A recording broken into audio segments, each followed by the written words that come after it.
Hey guys, Carmen here from Urban Farm School.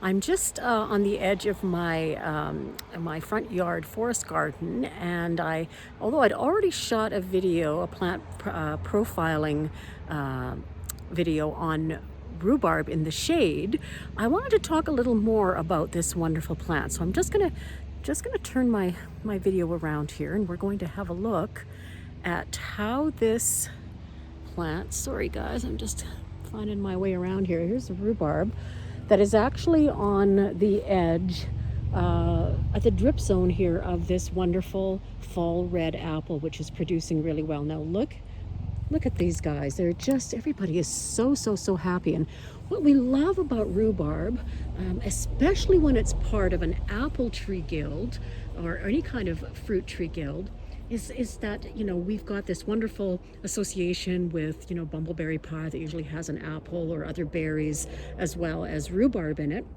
And rhubarb is such a fantastic producer in our northern cold climate food forest. So we really love this plant for its its incredible hardiness, and there are plants that I remember from when I was younger that were way taller than me, is because they'd been in place adjacent to 100-year-old homes, and so they were absolutely huge. But this plant has so much more value in a forest garden than simply for food, which is obviously a really important part of a food forest or a forest garden, but it provides more services for us. One of those is that it's a fantastic dynamic accumulator. Now in this area, it's getting a lot more sun. It gets sun for the entire morning. Doesn't get much in the way of afternoon sun. So you can see it's quite a bit happier than the shade location that I showed you in a previous video. And you can see the size of the stalks. They're really great eating. But what makes this so fantastic is that this plant is a dynamic accumulator par excellence. It does a really great job of scavenging for subsoil minerals, and then concentrating those in these massive leaves. So instead of, normally we would, we never eat these leaves. We eat only the stalk because they're toxic to us. However, because this plant is a dynamic accumulator, it's accumulating most of those minerals where? In these big, awesome leaves. So what that means is that we're not taking, when we're harvesting the stalks, we're not taking these leaves out of this system to the compost bins in the back. We're actually just laying these leaves right down on the soil around this apple tree. So now those minerals that this plant has worked so hard to accumulate is being cycled back into the system in ways that make these minerals now available to a lot of the plants that don't have those deep rooted systems, so they can't access those minerals from the soil surface. So this is a really great way of supporting the nutrient cycling around our major tree species. Now if you look also at the architecture of these leaves, like they're very pronounced architecture, and you can notice that if rain were to fall on this leaf, of course it would go right to the middle. These are just huge water funnels, and all of this water gets cycled down towards the base of this plant. So whenever it rains on a rhubarb tree, it's actually really fun to watch the water move down towards the center of the plant. And what that means is that we can utilize the structure of this plant, not just its behavior as a dynamic accumulator or its ability to provide food, but we can use its actual architecture, its structure, in ways that can benefit our food forest guilds.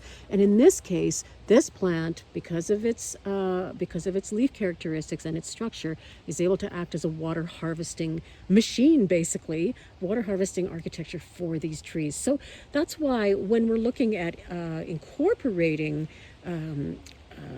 rhubarb into our food forest systems or into our guilds, we always want to make sure that placement is key. We want this to be roughly around the drip zone of the mature size of the tree. So that's the most wise positioning of this kind of plant in a food forest guild, because the tree roots then actually are able to access that water that this plant is harvesting and those nutrients that this plant is cycling through, in ways that the roots can access those. So it's not like we're putting this right close to the main trunk of the tree where there are not as many feeder roots and not as many water roots. This location is perfect for this tree to access all of those wonderful services that this plant provides. So we really wanted to show you the use of this wonderful plant in a food forest guild in a different location than I showed you last time, where it's not in the shade, it's just in partial sun, half day of sunshine.